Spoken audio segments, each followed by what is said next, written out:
શ્રી ગણેશાય નમ. જય શ્રી કૃષ્ણ મિત્રો. સૂર્યનારાયણને જળ ચઢાવવા વિશે શ્રી કૃષ્ણ ભગવાને શું કહ્યું છે એ બધું આપણે આ વાર્તામાં સાંભળીશું. સાચી માહિતી, સાચી વિધિ અને મંત્ર શ્રી કૃષ્ણ ભગવાને કહેલા છે. તો મિત્રો, આ વાર્તા પૂરી ધ્યાનથી સાંભળજો. મિત્રો, એકવાર નારદજી શ્રી કૃષ્ણ ભગવાન પાસે આવ્યા અને તેમને પૂછે છે કે હે પ્રભુ, સૂર્યને જળ અર્પણ કરવું એ શું સૂચિત કરે છે? કેમ સૂર્ય ભગવાનને જળ ચઢાવવામાં આવે છે? શું લાભ થાય છે? તથા સૂર્યને જળ ચઢાવવાની સર્વોત્તમ વિધિ શું છે? ત્યારે ભગવાન શ્રી કૃષ્ણ નારદજીને કહે છે કે દિવસે તમે સરસ માનવ જાતિના કલ્યાણ માટેનો પ્રશ્ન પૂછ્યો છે. ઉત્તમ પ્રશ્ન છે. સૂર્યદેવની ઉપાસના અત્યંત શુભ અને ફળદાય છે. પ્રત્યેક મનુષ્યને સૂર્યને જળ જરૂર ચઢાવવું જોઈએ. હે દેવર્ષિ, તમને હું અત્યંત પવિત્ર કથા સંભળાવું છું, જેનાથી તમારા મનની દુવિધા દૂર થઈ જશે અને તમારા બધા જ પ્રશ્નોનો ઉત્તર પણ મળી જશે. જે પણ આ કથા સાંભળે તેને 100 વર્ષ સુધી સૂર્યને જળ ચઢાવવાનું ફળ પ્રાપ્ત થશે. માટે આ કથા તમે પૂરા ધ્યાનથી સાંભળજો. તો મિત્રો, આ વિડીયો ખૂબ જ મહત્વપૂર્ણ બનવાનો છે. એટલા માટે તમે આ વિડીયોને શરૂઆતથી લઈને અંત સુધી જરૂરથી સાંભળજો. વિડીયોમાં આગળ વધીએ તે પહેલા, હે દ્વારકાધીશ, હું તમને હાથ જોડીને વિનંતી કરું છું કે જે લોકો આ વિડીયોને એક લાઈક કરશે અને ચેનલને સબસ્ક્રાઇબ કરશે, તેમના જીવનમાં કોઈ દિવસ દુઃખ કે પીડા ના આવે અને તેમનું સ્વાસ્થ્ય હંમેશા સ્વસ્થ અને તંદુરસ્ત રહે અને તેમનું ઘર હંમેશા ધન દોલતથી ભરેલું રહે. તો કોમેન્ટ બોક્સમાં પ્રેમથી જય શ્રી કૃષ્ણ જરૂરથી લખજો અને તમારા એક મિત્રને આ વિડીયો શેર કરજો. મિત્રો, ભગવાન શ્રી કૃષ્ણે સૂર્યદેવને મહિમાનું વર્ણન કરતા નારદજીને એક અત્યંત પવિત્ર કથા સંભળાવી. આ કથામાં સૂર્યદેવને જળ ચઢાવવાની સાચી વિધિ અને સૂર્યદેવનો અત્યંત શક્તિશાળી મંત્ર બતાવ્યો છે.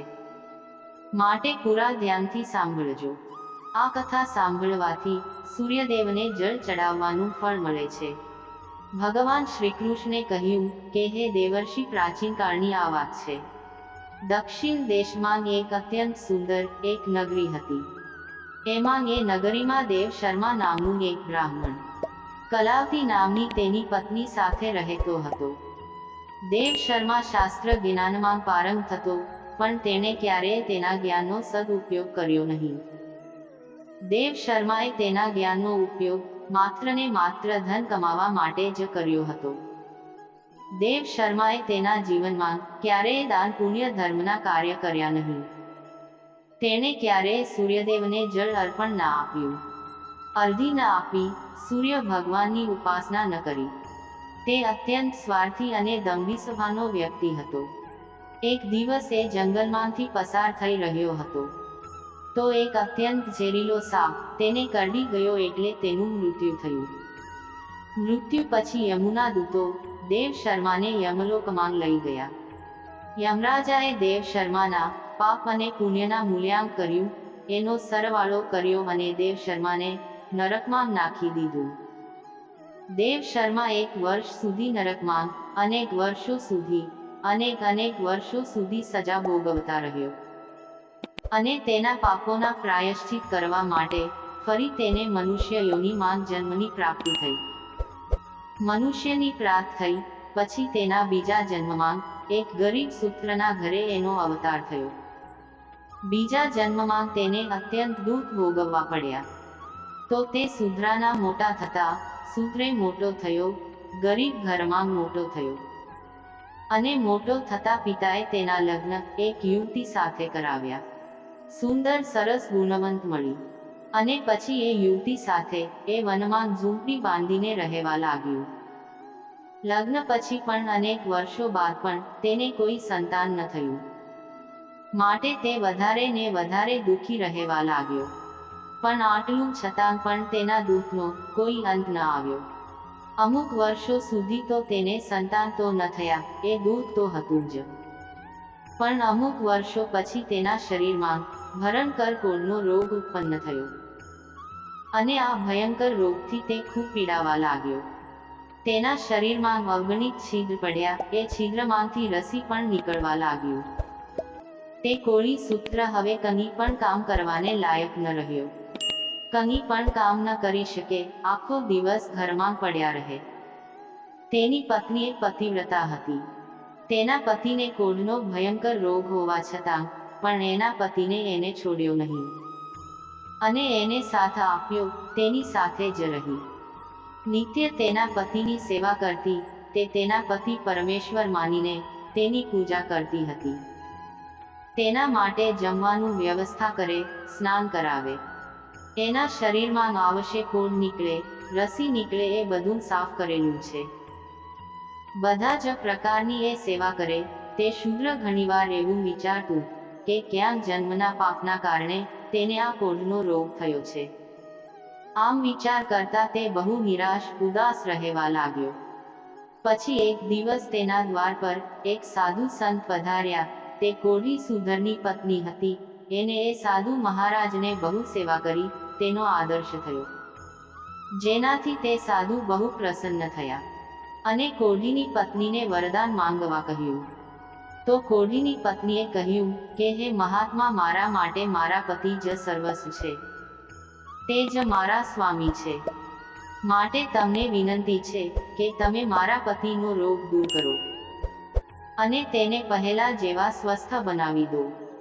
આ સાંભળી સાધુ મહાત્મા બોલ્યા કે હે દેવી, આ રોગ તારા પતિને તેના પાછલા જન્મના કર્મના કારણે મળ્યો છે અને આ વિધિનું વિધાન છે.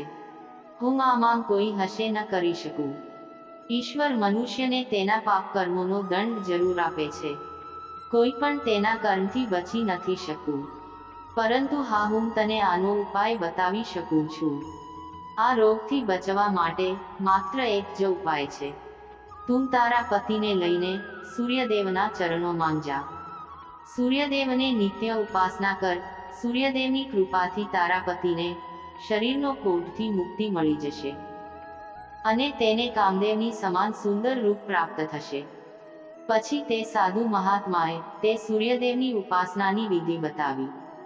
તે વિધિને જાણીને તે કોઢીની પત્ની તેના પતિ સાથે મળીને પૂરી નિષ્ઠા અને શ્રદ્ધાથી સૂર્યદેવની ઉપાસના કરવા લાગી અને થોડા જ દિવસોમાં તેના પતિનો પૂરેપૂરો કોઢનો જે રોગ હતો એ મટી ગયો. તે સ્વસ્થ થઈ ગયો. કોઢના રોગથી તેને મુક્તિ મળી અને તે સાજો થઈ ગયો અને સૂર્યદેવની કૃપાથી તેને સુંદર રૂપ, બળવાન શરીર અને ધન સંપત્તિની પ્રાપ્તિ થઈ અને તે કોઢી શુદ્ર ધનવાન બની ગયો.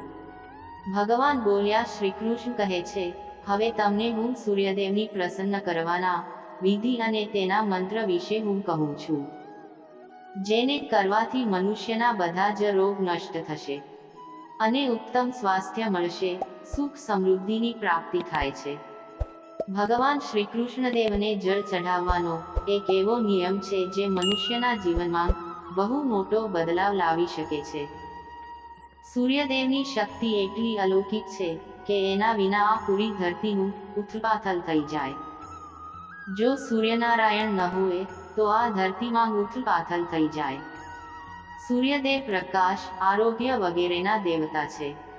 સૂર્યદેવના માત્ર જળ ચઢાવવાથી સંકટ દૂર થઈ જાય છે. સંસારની બધી જ મુશ્કેલીઓનો હલ સૂર્યદેવ પાસે છે. સૂર્યદેવની ઉપાસનાથી આત્માને શુદ્ધિ થાય છે અને મનોબળ વધે છે.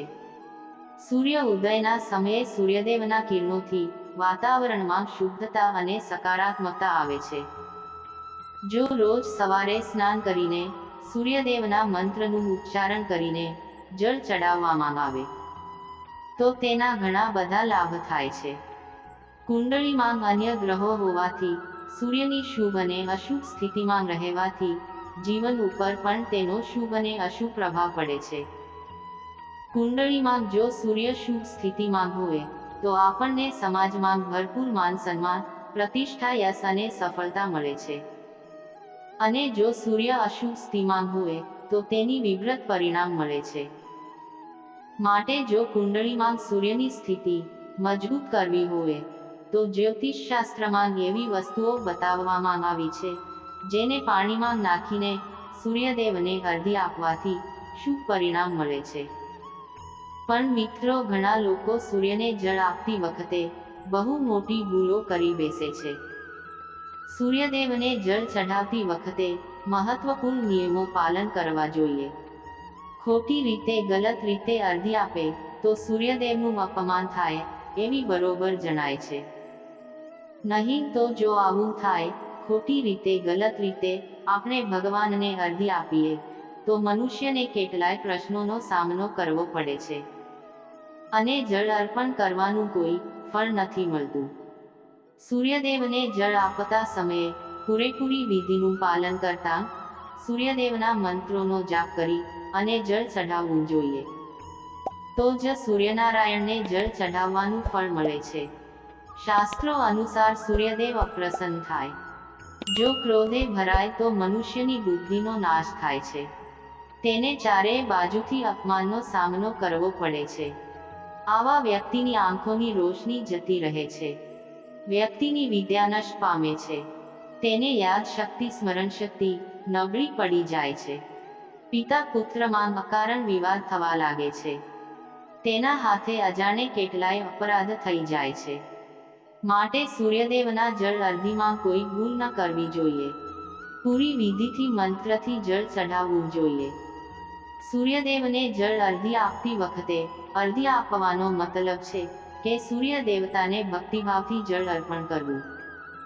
આ જળ બંને હાથને ભેગા કરીને તે તાંબાના પાત્રમાં શુદ્ધ જળ ભરીને સૂર્યદેવને જળ અર્પણ કરવું જોઈએ. પણ ધ્યાન રાખો કે જો તમે હાથની ઓઝલથી ભોજન બનાવીને સૂર્યનારાયણને જળ ચઢાવો છો, હાથમાં પાણી લઈને જળ અર્પણ કરો છો, તો હાથની તર્જની અને અંગૂઠાને એકબીજાથી જોડીને ન રાખવું. એટલે કે હાથના બંને અંગૂઠા એકબીજાને સ્પર્શ ન કરવા જોઈએ. બંને હાથના અંગૂઠાને ફેલાવીને રાખો, દૂર રાખો. જો આપણે આંગળી અને અંગૂઠાને જોડીએ છીએ, જોડીને રાખે છે, તો આ રાક્ષસે મુદ્રા બની જાય છે અને આ મુદ્રા વડે સૂર્યને જળ આપવું એ અશુભ માનવામાં આવે છે. જો તમે કોઈ પાત્રમાં, તાંબાના લોટામાં જળ અર્ઘ્ય આપો છો તો પણ એ પાત્રને બંને હાથના અંગૂઠાનો સ્પર્શ ન થવા દો. આ વાતનું ખાસ ધ્યાન રાખવું. અર્ઘ્ય આપતા સમયે તમારા બંને હાથને ઉપર ઉઠાવીને પાત્રને પકડીને માથું ઝુકાવીને રાખો અને જળ અર્પણ કરો. સૂર્યદેવને અર્ઘ્ય હંમેશા સૂર્ય ઉદય થતા સમયે આપવું જોઈએ. ઉગતા સૂર્યની ઉપાસના કરવી એ હંમેશા શુભ માનવામાં આવ્યું છે. સૂર્ય ઉદયના 2 કલાક પછી સૂર્ય હતી જળ આપવાનું. જળ ચઢાવવાનું કોઈ પરિણામ નથી મળતું. જો કોઈ કારણવશ તમે સૂર્ય ઉદયના સમયે અર્ઘ્ય ન આપી શકો તો 3 વાર અર્ઘ્ય આપવાને બદલે 4 વાર અર્ઘ્ય આપી અને સૂર્યદેવ પાસે ક્ષમા માંગી લેવી. આનાથી દોષ ઓછો થઈ જાય છે. સૂર્યદેવને જળ તાંબાના પાત્રમાં જ ચડાવવું જોઈએ. તાંબાને સૂર્યદેવની પ્રિય ધાતુ માનવામાં આવી છે. માટે સૂર્યદેવને જળ ચઢાવવા માટે તાંબાના પાત્રનો જ ઉપયોગ કરવો જોઈએ. બીજા ધાતુના પાત્રમાંથી પાણી ચઢાવવાથી કોઈ લાભ થતો નથી. પરમાત્માએ સૂર્યદેવને જગતમાં પ્રકાશ ફેલાવવા, સંચાલન કરવા માટે તેના તેજથી શરીરમાં જ્યોતિ પ્રદાન કરવા તથા જઠર અગ્નિના રૂપમાં અન્ય શાહીને એટલે કે અન્નને બચાવવાનું કાર્ય સોંપ્યું છે. આ કારણથી જ તાંબાના પાત્રમાં રાખેલા જળને પીવાથી વ્યક્તિને પેટથી જોડાયેલા રોગોમાંથી મુક્તિ મળે છે. તે તાંબાના પાત્રમાં ગંગાજળ અથવા પવિત્ર નદીનું પાણી ભરવું. જો આવું ન શક્ય હોય તો શુદ્ધ જળનો ઉપયોગ કરો. માત્ર પાણીથી ક્યારેય અર્ઘ્ય ન આપવી. જળના પાત્રમાં જળ સાથે મુખ્ય રૂપથી કોઈ પણ લાલ ફૂલ, લાલ ચંદન અને અક્ષત જરૂર નાખવા જોઈએ. તમે ઈચ્છો તો આ જળમાં થોડું ઘી, મધ, દૂધ અથવા ગોળ પણ મિલાવી શકો છો. સૂર્યદેવને અર્ઘ્ય આપવાનો સાચો સમય ત્યારે હોય છે જ્યારે સૂર્યદેવ લાલ હોય છે. એટલે કે જ્યારે પ્રાતઃકાળમાં સૂર્ય ઉદય થાય ત્યારે સૂર્યદેવનો રંગ લાલ હોય છે, તો એ સમયે અર્ઘ્ય આપવું એ સર્વશ્રેષ્ઠ ફળ આપે છે. જો કોઈ મનુષ્યએ સૂર્યને જળ અર્ઘ્ય આપવાનો સંકલ્પ લીધો છે તો તેને ક્યારેય તોડવો ન જોઈએ. જેટલા દિવસનો સંકલ્પ લીધો હોય એટલા દિવસની અર્ઘ્ય આપવાનો સમયે અર્ઘ્ય આપવી જ જોઈએ. એ સંકલ્પ તૂટવો ન જોઈએ. જો આવો સંકલ્પ પૂરો ન કરી શકો એમ હોય ને તો ન લેવો જોઈએ. આમ કરવાથી સૂર્ય ભગવાન રૂષ્ટ થાય છે.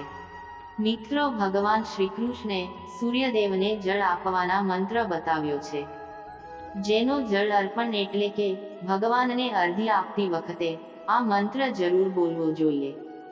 આ મંત્ર છે, આ મંત્ર ઉચ્ચાર કરી દૂર થાય છે અને વ્યક્તિને સુખ સમૃદ્ધિની પ્રાપ્તિ થાય છે. શ્રી કૃષ્ણ ભગવાન કહે છે કે હે વત્સ, સૂર્યદેવની મહિમા અપરંપાર છે અને રોજ આપણે સૂર્યદેવને આભાર માનવો જોઈએ. પરંતુ મુખ્ય રૂપથી રવિવારનો દિવસ સૂર્યદેવને અતિશય પસંદ છે. સૂર્યદેવનો દિવસ માનવામાં આવે છે. રવિવાર માટે કુંડળીમાં સૂર્યદેવનો દોષ દૂર કરવા માટે રવિવારના દિવસે રૂપથી સૂર્યદેવની ઉપાસના કરવી જોઈએ.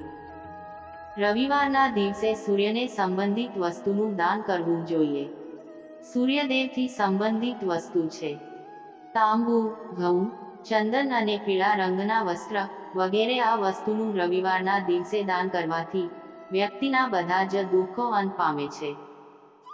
જો વ્યક્તિ બીમાર છે અથવા ઘરમાં સૂચક છે કે અન્ય સમસ્યા છે જેના કારણે સૂર્યદેવને અર્ઘ્ય નથી આપી શકતા, તો આના માટે શાસ્ત્રોમાં માનસ પૂજાનું મહત્વ આપ્યું છે. માનસ પૂજા મતલબ માનસિક પૂજા, એટલે કે આપણા મનથી સૂર્યદેવને અર્ઘ્ય આપી શકાય છે. સૂર્યદેવ પૂર્વ દિશામાં થાય છે. પૂર્વ દિશાઓમાં ઉદય થાય છે.